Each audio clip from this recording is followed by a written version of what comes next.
Ahora, si se dan cuenta de otro detalle, ¿cómo son estas superficies de las discordancias angulares respecto a las curvas de nivel? La superficie de la discordancia, sí, exactamente como dice Mario, tienden a seguir a las curvas de nivel, ¿no? Tienden a seguir. Pero hay casos donde no necesariamente va a ser así. Por ejemplo, aquí no es necesario que lo enfoquen en su material de trabajo, yo lo muestro acá. Fíjense que acá no es perfectamente paralela, ¿no? Si no es perfectamente paralela, pero tiende a hacerlo en otros sitios, eso quiere decir que lo más probable es que esa discordancia tienda a tener una superficie irregular, por algunas partes más o menos horizontal, ¿no? Cercanamente a ello, y por otros sitios pues tiende a ser un poco más empinada y después lateralmente tiende a recuperar su ángulo de horizontalidad, ¿no? A lo que me refiero es a esto, ¿no? Que en algunos sitios esa discordancia no va a ser así, ¿no? Recta. Ni ojo, y ahí es bueno aclarar, y las discordancias, por si acaso, que no se ven en el campo como cuando las dibujan así onduladas. En los libros, en las representaciones geológicas, seguramente han visto que siempre las representan como ondas, ¿no? ¿No? Más o menos simétricas. Pero eso es una representación, ¿eh? Que por si acaso así no se ve. En la práctica, yo puedo tener una discordancia más o menos representada de esta manera. Por algunas partes horizontal, subhorizontal, y después puede hacer esto. Hacer una especie de canal de forma convexa y después tomar esa forma y variar, obviamente, en cota. Sube y baja, y en algunas otras partes puede ser horizontal. La forma de una discordancia angular puede tomar estas formas locales, muy, muy locales, no solamente de manera horizontal, sino también de una manera inclinada. Las discordancias angulares tienden a formar planos, son planos, pero son planos que, ojo, y lo dije hace unos días también, que no cumplen con la regla de las B. Cuando una superficie no cumple con la regla de las B, cuando la base de esa superficie o la superficie como tal sea muy irregular. Por ejemplo, los contactos entre las unidades del Cretáceo inferior, superior y hasta el Jurásico, que me parecen parte del Triásico superior, Jurásico inferior del grupo Pucará, del primer ejemplo, eran mayoritariamente todos, pues, casi sin excepción, de manera general, pues concordantes. Y eran planos que sí tendían a ser uniformes. Y estos planos, cuando corten a las montañas o las partes altas en la morfología, van a formar planos uniformes que sí les van a formar B o Vs bien definidas. En cambio, si ustedes se dan cuenta, las discordancias, tal como por ejemplo vemos acá, tienden a formar polígonos, pero polígonos cuyos límites son irregulares, donde por un lado cae en cota, después se nivela, sube en cota, se nivela en horizontal y después así. Cuando tienen una superficie muy irregular, donde su pendiente cambia lateralmente muy rápido o de manera muy variable, pues tengan la seguridad que en ese tipo de superficies la regla de la B no se va a cumplir. Y creo que eso es un tanto obvio, ¿no? Por ejemplo, les hago la repregunta. Aquí mismo, ¿qué estratos de los que ustedes están viendo acá en la pantalla? ¿Qué estratos sí cumplirían con la regla de las B? Y se ve desde aquí, ¿eh?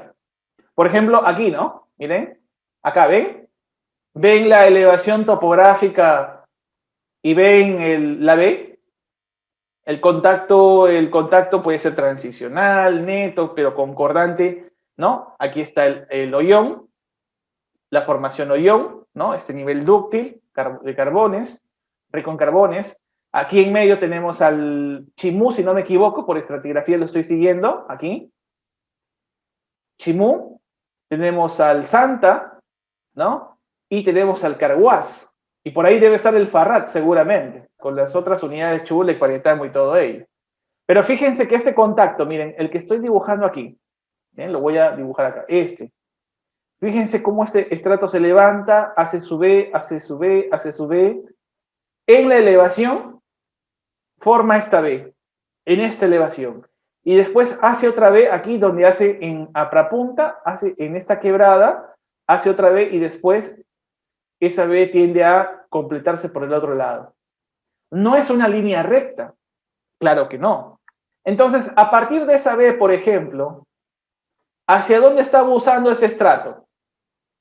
el de acá. Y se nota, y bueno, ahí también lo dice el mapa, ¿no? Hacia el oeste, ¿no?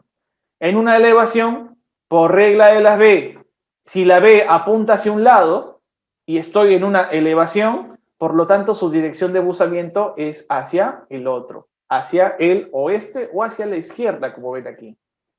¿Ya? Esa es la regla de las B.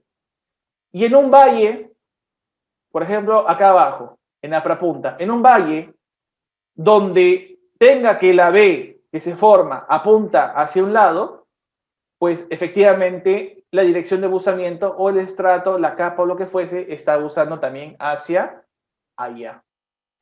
Eso es lo que yo tengo. Fíjense que la B, hacia donde apunta la B o la V, cambia dependiendo cómo se proyecte aquí, en una elevación, ¿no? Y aquí en una quebrada. Esa es la regla de las B. Y como todos estos estratos son concordantes, Santa, Caraguá, Chimú y Ollón, lo más probable es que acá también los estratos vayan hacia allá, hacia el oeste. Y eso es lo que podemos corroborar más o menos aquí. ¿Bien? Esos estratos, si se dan cuenta, no es que estén flexionados o torcidos, como daría apariencia la B. Lo que pasa es que es como se proyectan en planta, porque están realmente inclinados. Por eso es que las B se proyectan de esa manera, porque están inclinados y son quizás lo más uniformes posibles. Cosa que no sucede en los estratos del grupo Calipuy. Fíjense, ahí la base de la discordancia, bien, esta base, por ejemplo, que estoy dibujando aquí, que también funge como el límite entre el Cretáceo inferior y el Calipuy, las rocas paleógenas del Cenozoico, fíjense. Esta es la discordancia, esa línea. Y esa discordancia sirve como límite fijo geográfico entre lo que es el Cretáceo inferior y el Paleógeno aquí, en naranja. Y fíjense que a su vez, estas discordancias, si ustedes la proyectan, son en efecto discordantes, ¿no? Fíjense, miren cómo los pliegues continúan desde el norte, tratan de continuar hacia el sur, pero ya no aparecen de la misma manera aquí. Yo les pregunto, ¿el pliegue que tengo acá en el Calipuy, ese sinclinal, es el mismo que el sinclinal que yo veo acá? Que yo veo acá, por ejemplo, en el Caraguás, ¿es el mismo?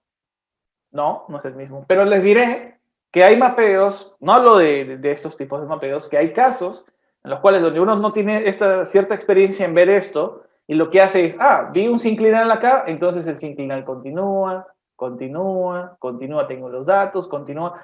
Y encontré otro sinclinal acá en el Cenozoico. Debe ser el mismo. ¿Y qué es lo que hacen? Lo modelan o en 3D o lo trabajan en 2D en secciones de la misma manera. ¿Por qué? Porque veo la continuidad del sinclinal. Pero que continúe el sinclinal en distintas rocas no quiere decir que sea parte de la misma macroestructura. Ojo, puede significar también que hay una discordancia en medio quizás y esté viendo un sinclinal sobre otro. Obviamente, este sinclinal que yo tengo acá es más joven que este sinclinal que tengo acá, por obvia posición estratigráfica, ¿no? Eso es lo que debe de entender con respecto a esto. Es bastante sencillo y mapear este tipo de rocas o de formación en el campo les diré que es mucho más sencillo todavía. Entonces, eso es lo que yo les estaba diciendo, ¿no?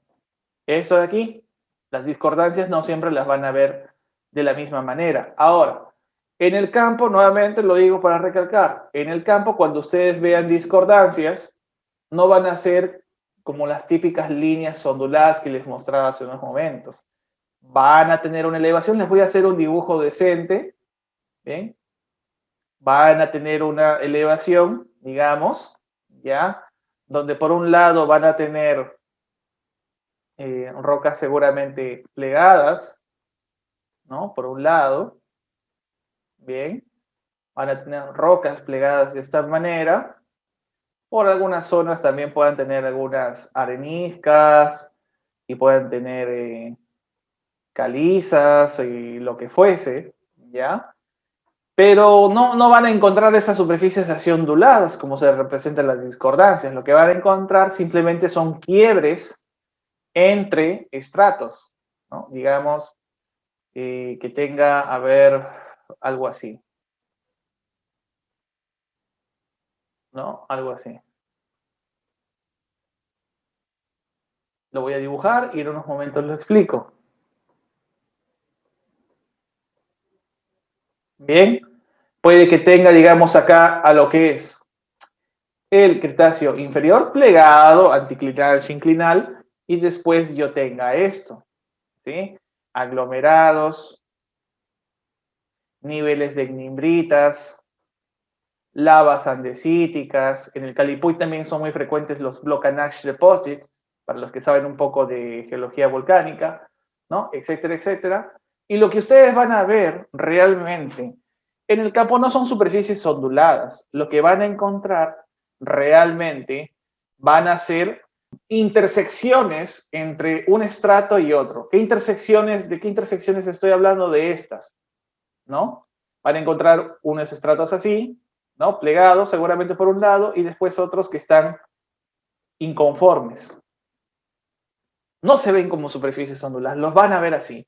Y con las discordancias hay que tener bastante cuidado porque a veces los geólogos, bueno, los que hacemos algo de geología estructural humildemente, tendemos a representar ello como fallas. Y sí, a veces esas discordancias pueden ser en efecto fallas, pero tengo que ver concretamente primero qué edad tengo acá y qué edad tengo aquí.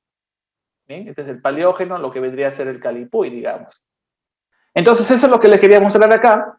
Y esa discordancia hacia arriba es lo que tenemos como grupo Calipuy, ¿bien? Que es bastante extenso en el Perú, del centro hacia el norte del Perú, todo lo que es parte de la cordillera occidental, cordillera negra en esta parte del Perú, y después arriba como relleno de toda esta zona, pues tenemos a la formación Yungay del Mioceno, que son tobas de cenizas con cristales primarios de biotita y que están bien datadas en potasio, argón, 7 millones de años, 8 millones de años, 10 millones de años, casi ya es mioceno bastante temprano, mioceno superior, que ya casi roza también con el plioceno.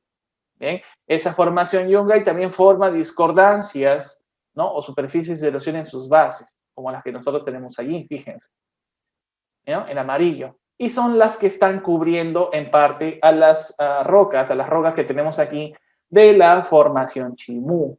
Fíjense que esas rocas, esas unidades en amarillo de la formación Yungay, no tienen en esencia, por ejemplo, pliegues, ¿no? Y si no hay pliegues, lo que yo podría suponer es que su estratificación no necesariamente va a ser horizontal, pero que al menos tiene un grado de formación que seguramente es mucho menor que los anteriores, que las que se ve en el Cretáceo inferior, y que obviamente deben estar a manera de cubetas o rellenando ciertos sectores, ¿no? Partes altas o rellenando algunas quebradas. Típico, por ejemplo, lo que sucede en ignimbritas o en sucesión de tobas, de cenizas, por ejemplo. Y de la misma manera, la base de estas unidades, ¿no? Ya esto ya se puede ir sospechando, también son discordancias. Pero claro, cuando hablamos de discordancias, una cosa es hablar de una discordancia angular y otra cosa es de una inconformidad como tal, una inconformidad estratigráfica, ¿no? Una inconformidad estratigráfica más hace relación a, por ejemplo, a una superficie de erosión que está rellenando, que se está rellenando sobre una superficie previamente plegada. Bien, en cambio, cuando hablan de discordancia angular, esto ya viene con una interpretación tectónica, por si acaso, que hubo un tiempo de calma, de no depósito, y que después hubo un levantamiento seguramente, una exhumación de algún cuerpo, lo que fuese, que hizo que parte del nivel de erosión o gran parte de él se erosionara y se termine de destruir y quede una zona mucho más plegada en comparación a otra. Entonces son cosas distintas. Una cosa es una discordancia angular y otra cosa es una inconformidad estratigráfica. Si yo bien le puse acá una D, podría corregirme y decir, bueno, esto funciona más como una inconformidad estratigráfica. Bien, pero que de todas maneras tampoco va a respetar o va a seguir la regla de las B, porque ¿qué es lo que sucede? Donde no se cumple la regla de las B o de las V, como habíamos hablado, es donde normalmente las bases de estas unidades son irregulares. Y eso normalmente sucede, por ejemplo, en las bases de antiguos flujos piroclásticos que rellenan una quebrada, en oleadas piroclásticas, en el depósito de ignimbritas, por ejemplo, o sucesión de tobas, ¿no? En las bases de estas unidades que normalmente se suelen depositar pasivamente y de manera irregular sobre una quebrada, un valle, lo que fuese, pues simplemente están rellenando. Y esas superficies, al adoptar la forma, la geometría de los terrenos anteriores, pues es allí donde van a tener su explicación a partir de todo lo que dije para que no cumplan con la regla de las B. Entonces, es diferente a tener estratos netamente concordantes entre sí, ¿no? Como ya los habíamos visto en el Cretáceo inferior, en el Chimú Santo Carguás, o como los que ustedes pueden ver aquí en el centro de la pantalla. Bien, sin ir más lejos, las bases de valles aluviales, depósitos coluviales, también cumplen casi el mismo criterio con el que tenemos, casi cumplen con el mismo criterio con el que hemos visto para las bases de la formación Yungay. Tampoco van a cumplir la regla de la B, porque como por ejemplo aquí, simplemente las bases están rellenándose sobre una morfología que lo ha permitido de alguna otra manera en conjunción indudablemente con el agua, ¿sí? Entonces, pero ese cierre, esa base erosiva simplemente ha sido por un acomodo. Es una superficie, sí, pero no es una superficie planar o en contacto con otra planar para que puedan dar una B definida.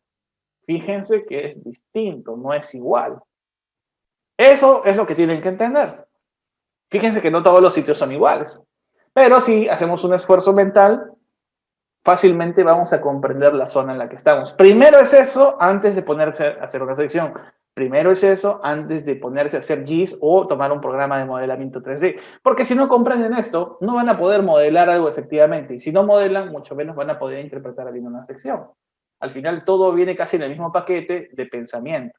Aquí, esta gran línea discontinua que ustedes ven aquí, para los que son de Perú o quizás los que son un poco conocedores de los Andes por medio de la literatura, esta es la gran falla de la Cordillera Blanca. Es una falla, como ustedes podrán darse cuenta aquí, que se le considera, ¿no?, eminentemente como normal. Por eso es que acá, bueno, se le coloca como discontinua porque en parte también hay bastante terreno fluvio-glaciar, bien, en partes me parece que está activa también, pero si ustedes se dan cuenta, fíjense que está su simbología, ¿no?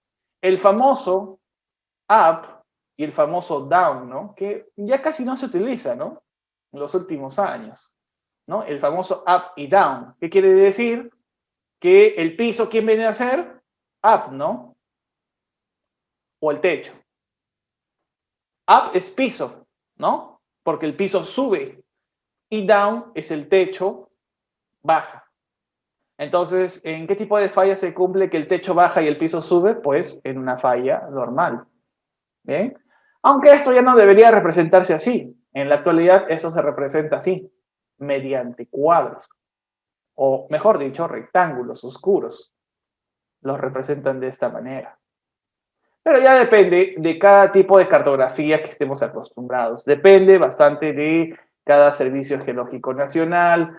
Depende también de qué estándar utilicen. El estándar más común es el de la USGS, que tiene también su propia nomenclatura de cómo simbolizar ciertas estructuras. Pero bueno, la cuestión es decirle algo lo que es y ya después cómo representarlo lo podemos tomar como referencia de algún sitio.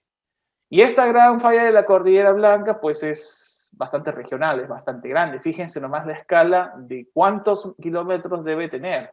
Más de 20 kilómetros aquí nomás, más de 20 kilómetros, mucho más de 20 kilómetros. Y es una falla que se considera en muchos casos activa hasta la fecha y que de alguna u otra manera también ha estado activado en el tiempo reciente, en el Mioceno y Plioceno, hasta todavía el Holoceno. Tanto es así que esta zona de acá, toda esta zona del bloque techo la consideran como un gran Hafgraben o hemigraben extensional, obviamente, ¿no? Y que en muchos de estos sitios se ha formado una cuenca intramontañosa, ¿no? Del tipo o asociado a esa extensión. Trabajos que dicen, hablan sobre ello. Bien, justamente acá hay algunas adaptaciones que me parecen conocidas, ¿no? Principalmente de las referencias de Giovanni del 2007, que me parece que tiene una tesis doctoral de esta zona. Una tesis doctoral gráficamente muy bonita y con descripciones también muy interesantes, Yo les recomendaría que busquen esa publicación, me parece que está en la web. Y esta autora también lo que aprovechan hacer en estos sitios es hacer las dataciones. Fíjense que las dataciones en este sector son bastante jóvenes, principalmente, como se habrán dado cuenta, en rocas graníticas del batolito de la Cordillera Blanca, que no son otros afloramientos que estos que ven aquí, bien, estos que están viendo aquí, que son bastante jóvenes. Este batolito de la Cordillera Blanca es mioceno, principalmente, ¿ya? Y sus dataciones principalmente están allí, ¿no? A excepción, por ejemplo, la última de la formación Yungay, pero que no fue tomada por ella, sino en años mucho más posteriores por Cobin, que fue un investigador, me parece que fue un inglés, que trabajó bastante toda esta zona del Perú. Y ya me daba cuenta de más o menos de la antigüedad de la datación, porque ya casi nadie ahora trabaja con potasio-argón, ¿no? Ahora la tendencia es argón-argón o uranio-plomo, como ya les había dicho en algún momento. Ya habíamos hablado anteriormente sobre las condiciones visuales que nosotros deberíamos tener bien entrenadas en la medida de lo posible para poder ir viendo las relaciones de contacto de las unidades. Realmente, lo más difícil no es colocar la litología ni bajar los valores de rumbos y buzamientos y pintar. No, eso no es lo más difícil. Lo más difícil en una sección y por lo tanto hasta en un modelo 3D con una sarta de secciones, ahí no se trabaja una ni dos, sino muchas de ellas, 4, 5, 6, 10, es establecer bien las relaciones de contacto y según la exigencia de cada trabajo, pues darle la mayor precisión posible. Eso es lo más difícil en una sección. Lo primero, pienso sobre todo, las relaciones de contacto. Entonces, una vez que ustedes conocen las relaciones de contacto y no tienen la oportunidad de haber ido al campo, ¿qué es lo que hacen? Ven bien las relaciones de contacto, los límites de los polígonos entre unidades en función de su estratigrafía. Las relaciones de contacto también se aprenden cuando estoy en el campo, cuando estoy avanzando o creando mi mapa de cero. Desde ahí también se crean o se entienden las relaciones de contacto estratigráficas y o estructurales. Desde ahí.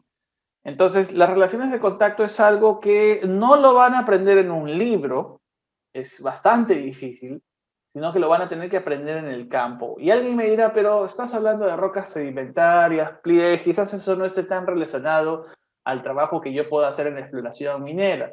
Pues bueno, les doy una noticia, si es que no lo saben, pero también las alteraciones hidrotermales en la naturaleza, las formas sobreimpuestas de un tipo u otro tipo de alteración, ya sea argilización avanzada, cloritización, epidetización, que no lo vamos a ver acá.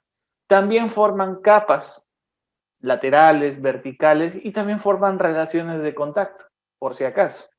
Entonces, si uno aprende geología desde lo más básico de este tipo, todo lo que venga después es sencillo. Claro, hay que nutrirse de conocimiento, pero es más sencillo.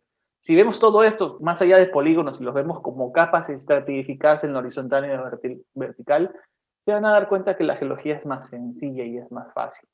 Lo mejor sería trabajar quizás una sección que incluya una buena cantidad de rocas plegadas, discordancias, ¿no? O una discordancia regional grande, como la base del Calipuy, una inconformidad estratigráfica, como la base del Yungay, bien, y también una inconformidad o superficie de erosión, como se encuentra en la base de estos sedimentos recientes del cuaternario aluviales en general.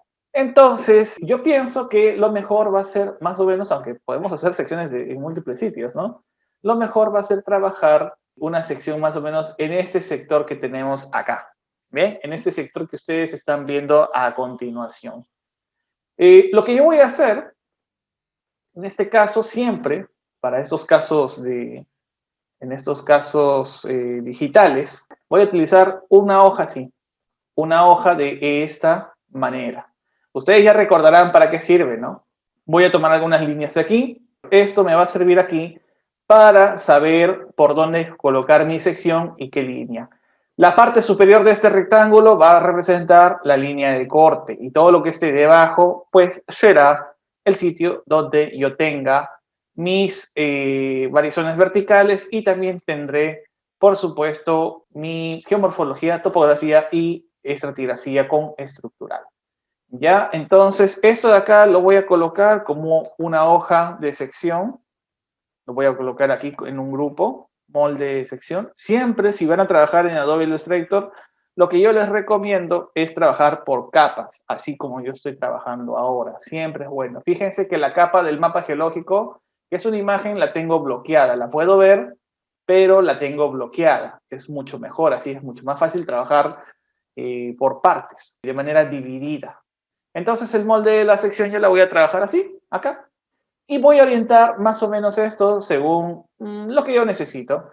Obviamente no lo voy a hacer así horizontal, ¿no? Lo voy a hacer más así.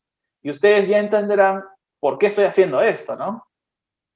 ¿Sí? ¿Por qué estoy haciendo esto? ¿Por qué estoy escogiendo esta dirección preferencial? Ustedes ya saben, ya están entrenados, ya tienen los criterios principales. ¿Por qué? Ustedes me dirán mientras voy acomodando esto. ¿Por qué esto es así? ¿Por qué lo coloco no aquí, sino por qué coloco en esta dirección para cortar las estructuras lo mejor posible, ¿no? No estoy calculando nada en especial, simplemente lo voy a colocar de la mejor manera posible. ¿Ya? Voy a colocar esto así, en este extremo. Bien, lo voy a colocar de este extremo allí, más o menos. ¿Ya? Esto lo puedo hacer más grande si yo deseo.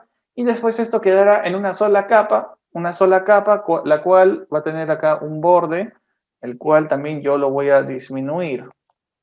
Lo disminuyo y lo bloqueo para que mi capa esté fija y no la pueda seleccionar. Pero eso sí, voy a crear otra capa encima de ella para poder empezar a hacer trazos. ¿Ya? Ahora, yo ya tengo la mica, mi papel cuadriculado, ¿no? Bien. Mi sección que tiende a cortar las estructuras. Entonces, ¿qué es lo que yo voy a hacer por otro lado? Bueno, es muy sencillo. Recuerdan ustedes que yo también tengo contactos, ¿no? Tengo estos contactos de aquí. Y también al principio habíamos trabajado el tema de la escala.